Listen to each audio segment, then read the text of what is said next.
We have breaking news. The Apple credit card is being canceled. Now, according to people familiar with the situation speaking to the Wall Street Journal, JPMorgan Chase is officially taking over the Apple credit card. And yes, Apple has officially made a statement also, so this isn't rumor anymore. And if you currently have the Apple Card or you've ever thought about getting one, this is about to affect you in ways that most people are completely missing. Because this isn't just a bank swap, this is the end of the Apple Card as you know it. And once I walk you through what's actually happening behind the scenes, you'll understand why Goldman Sachs is eating a $1 billion loss and why Chase thinks this deal is still worth it. But first, let's rewind, do a quick backstory of how we got here. When Apple launched the Apple Card with Goldman Sachs, it was supposed to change credit cards forever. No fees, no fine print, no confusing reward charts. Apple wanted a credit card that felt consumer-friendly and frictionless, something that didn't feel like a traditional bank product at all. The problem? Goldman Sachs is not a consumer bank. They had never run a mass market credit card program of this scale, and it showed. From day one, the Apple credit card approved massive numbers of subprime borrowers. That wasn't an accident, it was Apple's demand, as a matter of fact, and Goldman took the risk and they paid for it. And that created the $1 billion problem. Here's the part that should stop you cold. Goldman Sachs is expected to offload around $20 billion in Apple credit card balances at more than a $1 billion discount. Let that sink in, a $1 billion discount, which is crazy. Again, let that sink in. It tells you how desperate Goldman Sachs is to offload this credit card. Normally, credit card portfolios sell for a premium, not a discount, sometimes 5 to 8% above face value because interest payments are profitable. So why the fire sale? Simple, risk. Too many cardholders, too many thin credit profiles, too many subprime borrowers. That turns what should be a profitable asset into a ticking time bomb. Goldman doesn't just want out, they need it out.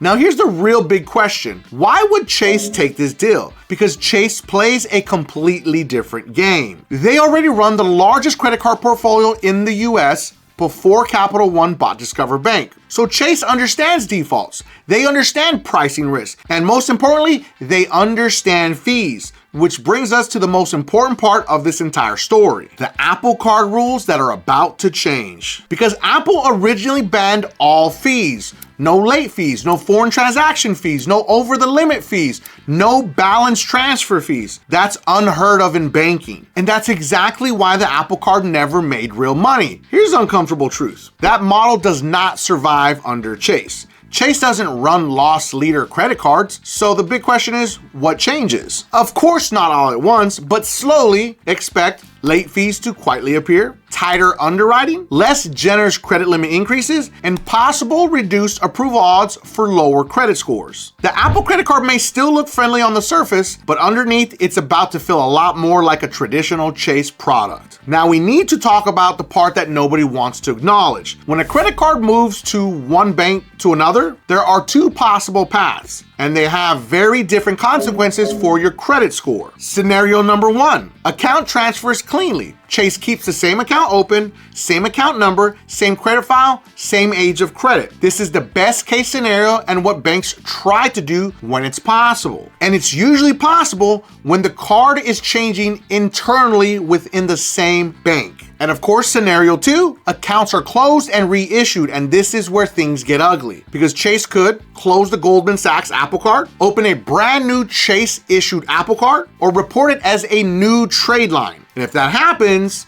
you could lose account age, your average age of credit drops, your score takes a temporary hit. Now here's the reality check. Because if this is a completely different bank with a completely different system, different underwriting, and different compliance rules, a full clean transfer is not guaranteed. Historically, these kinds of transitions are messy, and anyone telling you otherwise is just guessing. So after all that negative Nancy news, Here's the good news, and this part matters a lot. According to the reporting, Chase has zero incentive to rush this transition because they're inheriting subprime accounts, thin credit files, and high default risk. So instead of forcing a rapid conversion, everything points to this being dragged out over the next 12 to 24 months, and 24 months being the strongest number because that's exactly what Apple said. And that means existing accounts likely stay as is for a while. Apple's original rules remain intact for now, and no immediate changes, no overnight shutdown. So in other words, the Apple Card loopholes are still alive, at least temporarily. I want to give a special shout out to all my beasters out there that are working hard to fix their credit using DisputeBeast, the most advanced AI credit repair software ever created that comes with the 110% money back guarantee. But specifically to Luis. Luis's credit score went up 261 points after just one round with DisputeBeast. And Jency's credit score went up 225 points after just one round with DisputeBeast. But let's not forget James. James's credit score went up 207 points after just one round with DisputeBeast. DisputeBeast's link is going to be in the video description and pinned at the top of the comments for anyone that needs to fix their credit. And for those of you wondering, yes, the Apple Card no hard inquiry hack is still alive. And this is where things get interesting. Right now, Apple Card applications can still be previewed with no hard inquiry. You can still see your approval, see your credit limit, and see your APR before accepting the credit card. That alone is very rare. Now, American Express has switched to that model, and also Capital One is transitioning into that model. And because Chase isn't pushing for a fast transition, that system is expected to remain unchanged for the near future. So yes, you have time if this is something you want to do strategically. And I'm not saying everyone should go apply. That's not what I'm saying. But if you've been on the fence, this window will not last forever. So if you want me to break down exactly how the Apple credit card no hard inquiry process step works, step by step, make sure to comment Apple Card, and I'll come back and give you a full breakdown on how to get the Apple credit card with no hard inquiry.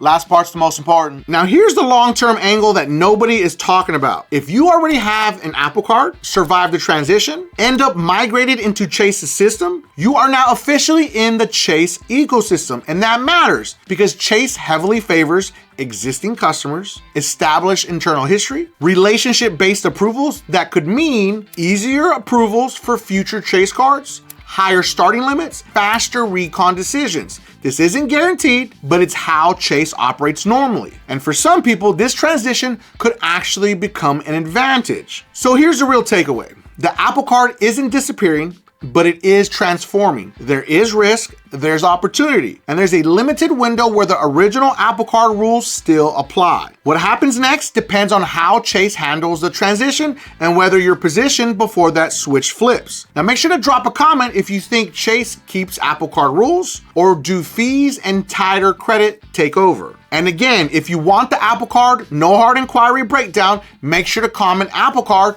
and I'll make it next. And if you have any collections, charge-offs, or negative items that you need to delete from your credit reports, make sure to watch this video right here because it's gonna show you how AI will do all the work for you, mail your letters, and it comes with the 110% money back guarantee. And if you felt that I brought you some value in this video, make sure that you don't forget and subscribe to increase your credit score.